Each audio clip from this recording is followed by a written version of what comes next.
प्रेम से बोलिए शंकर भगवान की जय। गौरा माता की जय, कार्तिकेय बाबा की जय, गणेश बाबा की जय, हर हर महादेव की जय। ये हम शिव चर्चा के कथा कहे जात बानी तो हमार शिव चर्चा के कथा रौरे सबन जरूर सुनम, शुरू से अंत तक सुनम। शुरू से अंत तक सुनले में देखम कितना ज्ञान मिलेला, का होला शिव चर्चा के कथा सुनने में। भोले बाबा का कहेने, गुरु जी का कहेने कि जरूर शिव चर्चा के कथा जरूर सुनम। कैसे देखा गुरु कैसे अपने शिष्या के कैसे देने, जरूर सुनम सबन। तेगो नगर में दूगो दियादिन लोग रहल लोग, तो दूगो दियादिन लोग रहल तो एगो जानी कि एगो लड़का पैदा भैलन, खूब सुंदर ने एगो लड़का पैदा भैलन। तो कहलिन कि हमके एगो लड़की पैदा हो जात तो हम बहुत खुश रहती। तो कहलिन कि तब उनके एगो कुछ दिन बीतल, 4 साल बीतल, 5 साल के बाद उनके गर्भवती भैली। जब गर्भवती हो गईली तो उनके खूब सुंदर के एगो पूर्णवासी के दिन उनके लड़की पैदा भइल। जब लड़की उनके पूर्णवासी के दिन जब पैदा भइल तो सब उनकर सास ससुर, उनकर देवर जेठानी, उनकर ननद सब के बहुत खुश रह लोग। कहल लोग कि पूर्णवासी के दिन तो लड़की पैदा भइली, घर अजोर हो गई। तो उनकर घर जब अजोर हो गल तो फिर ऐसे कुछ दिन बीतल, 7 साल बीतल, 8 साल बीतल, फिर उनके रहा एगो लड़की पैदा भइल। फिर एगो लड़की उनकर तो अमावस्या के दिन उनके लड़की एगो पैदा भइल। जब अमावस्या के दिन उनका लड़की जब पैदा भइल तो उनके पैदा हो तो कहाँ उनकर माई मर गईली। जब उनकर माई मर गईली तो कहल लोग कि अब माई तो मर गईली, अब उनकर बाप काका ने, उनकर दादा दादी, उनकर चाची चाचा लोग कहलो कि एकर तो मुँह देखल तो दोष बा, ई तो पापिन है, कुलच्छिन है। तो इसे करत बहुत कुछ दिन भइल, पापी ने कुलच्छिन है। तो अपना सियान हो गए लोग दोनों जानी, दोनों लड़की सियान हो गई। तो उनकर बाप का कहने कि उनकर बाप खोजे गए ने तो अपने बड़की लड़की के तो बियाह खूब मनो राजा महाराजा के घरे कई देने, खूब राजा महाराजा के घरे कई देने। तो कहने कि उनके तो कई देने, कहने अब छोटकी लड़की के बियाह चली खोजी करी। तो जब गई ने छोटकी लड़की के शादी खोजे तो वो कहने हम खूब गरीब घरे अपने छोटकी लड़की के शादी करम। वो कहे कि होते अपने महतारी के तो खा गई, तो ऐसे अपने छोटकी तो एगो आन्हर कोर पुटल मनो बैठल ने। तो कहना कि हम तोहरा से अपने लड़की के शादी करब। तो कहने कि अरे आप राजा महाराजा हई, हमरा से कहाँ शादी करब, राजा महाराजा हई, हम जहाँ गरीब हई थी, हम तो एगो आन्हर बानी, लंगड़ बानी। तो कहने हाँ तो हम करम न। तो उ आन्हर जौने राजा महाराजा के घरे अपने बड़की बेटी के शादी कैले रहने, वही नगर के उ आन्हर रहने। तो शादी अपने छोटकी लड़की के कहने गईली, शादी कह देली गईली।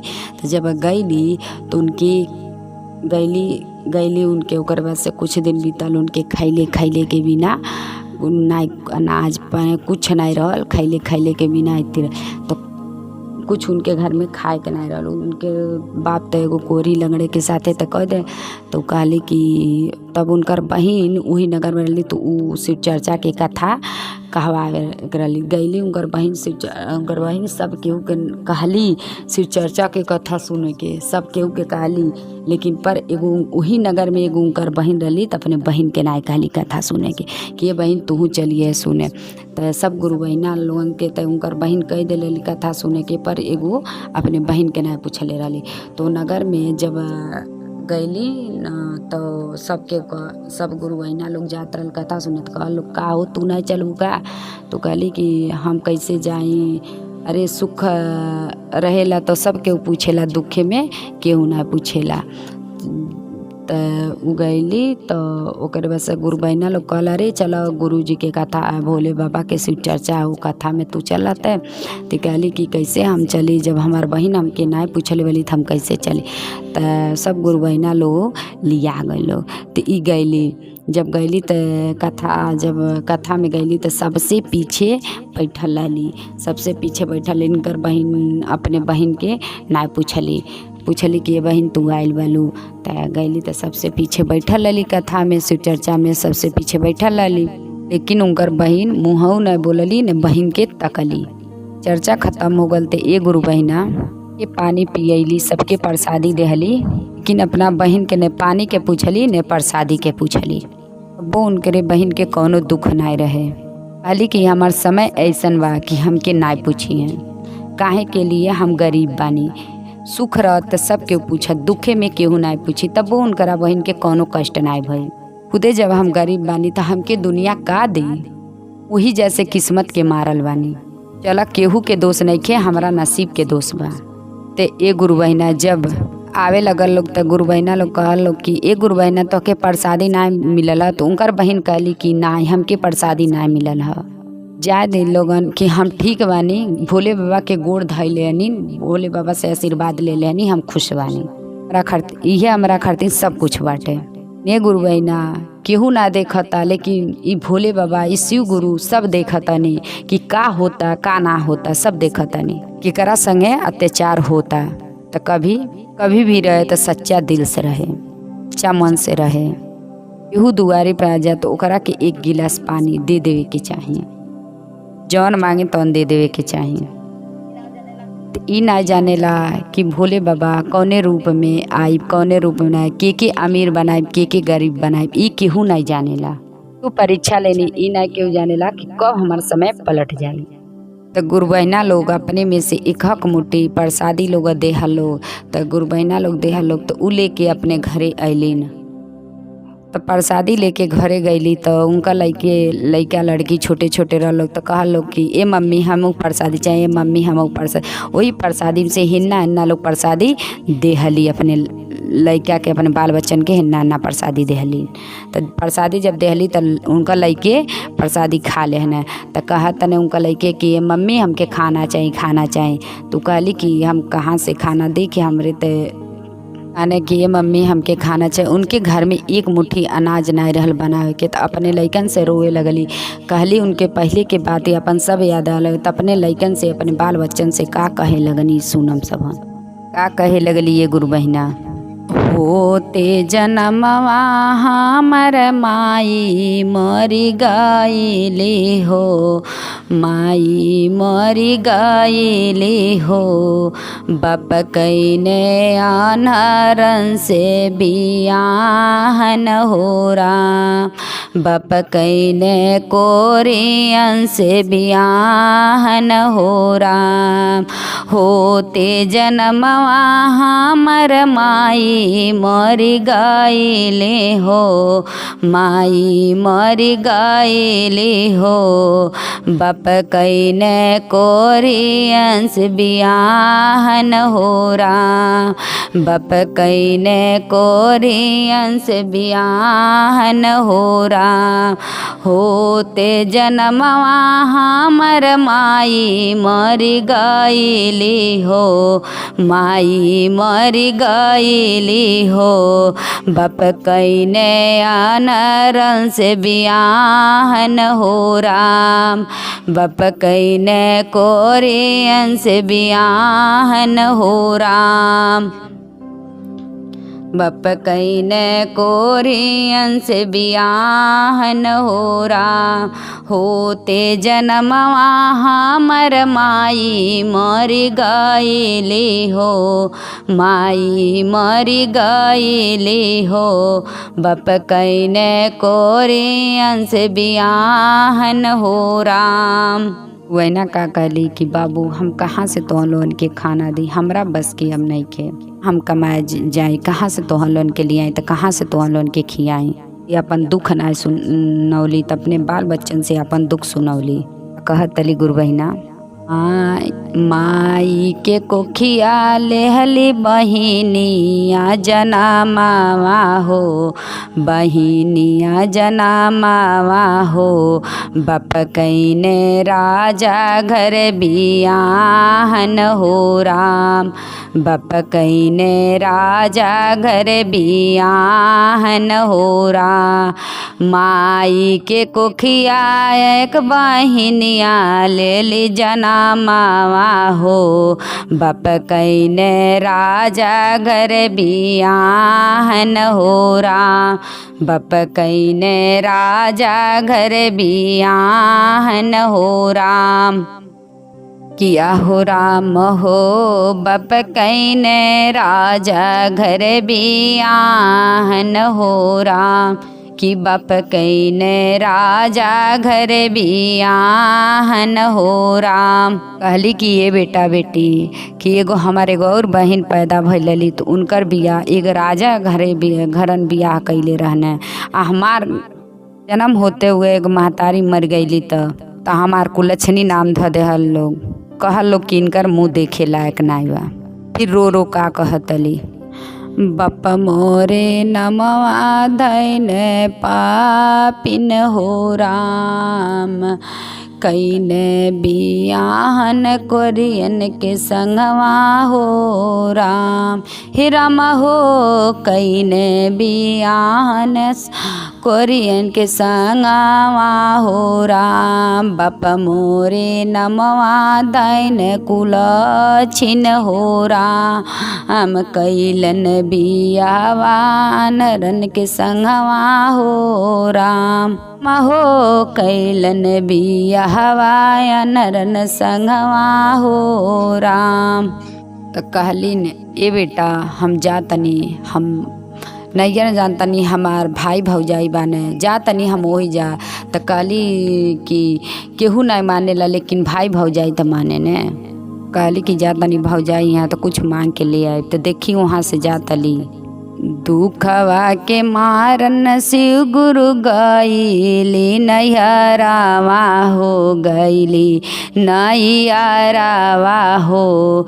रहिया में पड़ल निबिया पेड़न हो राम, हे राम हो रहिया में पड़ल निबिया पेड़न हो राम। दुखवा के मारन गईली जैली नैहरावा हो, रहिया में पड़ल निबिया पेड़न हो राम, हे राम हो रहिया में पड़ल निबिया पेड़न हो राम।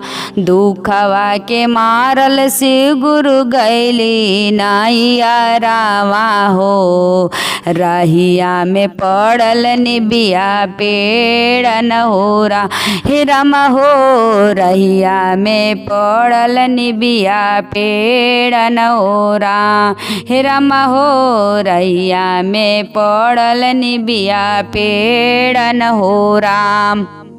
किया हो राम हो रहिया में पड़ल निबिया पेड़न हो राम। तो ही में से निकले गुरुजी गुरु महतरिया हो, गुरु महतरिया हो। पूछे लगली शिष्या से बतावन हो राम, हे राम हो पूछे लगली शिष्या से बतावन हो राम।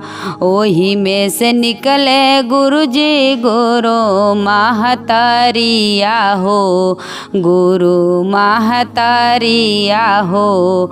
पूछे लगली शिष्यन से बतावन हो राम, हे राम हो पूछे लगली शिष्या से बतावन हो राम। कोई तोहके मारल तोहके के ही गरियावल हो, के ही गरियावल हो। दुखवे के मारन नैहर जालिन हो राम, हे राम हो। दुखवे के मारल नैहर जालिन हो राम। के ही तोहके मारल तोहके के ही गरियावल हो। दुखवे के मारल नैहर जालिन हो राम, हे राम हो। दुखवे के मारल नैहर जालिन हो राम, हे राम हो। दुखवे के मारल नैहर जालिन हो राम। ओही जूस चले ले जो गुरु महाराजवा हो। पीछवा से चले गुरु जी नन हो राम, हे राम हो। ओही जूस से चले गुरु जी न हो राम। ओही जैसे चले ले जो पीछे से गुरुए चले, गुरुए के चले न जो रुए न। दुखवा जे देखन बैठे गुरु मनवा मारन हो। गुरु मनवा मारन बैठन हो राम, हे राम हो। गुरु मनवा मारन जो बैठे हो राम। तो फिर ना ओकरे आगे चलेली तो कहाँ चलेली, जाली गंगा जी के तीरे। तो गंगा जी के तीरे जाली तो गंगा माई क्या कहली, के ही तोहके मारल तोहके के ही गरियावल हो। काहे खरतिन जालो नाही आरावन हो राम, हे राम हो। काहे खरतिन जालो नाही आरावन हो राम। के ही तोहके मारल तोहके के ही गरियावल हो। काहे खरतिन जालो नाही रावण हो राम, हे राम हो। काहे खरतिन जालो नाही रावण हो राम। तो फिर गंगा माई से का ऊ कहतली शिष्या, नाही केहू मारल हमके नाही गरियावल हो। दुखवे के मारन नैहर जालिन हो राम, हे राम हो। दुखवे के मारल नैहर जालिन हो राम। नाही केहू मारल हमके नाही गरियावल हो। दुखवे के मारल नैहर जालिन हो राम, हे राम हो। दुखवे के मारल नैहर जालिन हो राम। उनके जो शिवा गुरु धनवा देहनन हो राम, हे राम हो। उनके शिव गुरु धनवा देहनन हो राम, हे राम हो। उहु जो घरवा देली चर्चा ठानन हो राम, हे राम हो। उहु जो देली चर्चा ठानन हो राम। हर हर महादेव।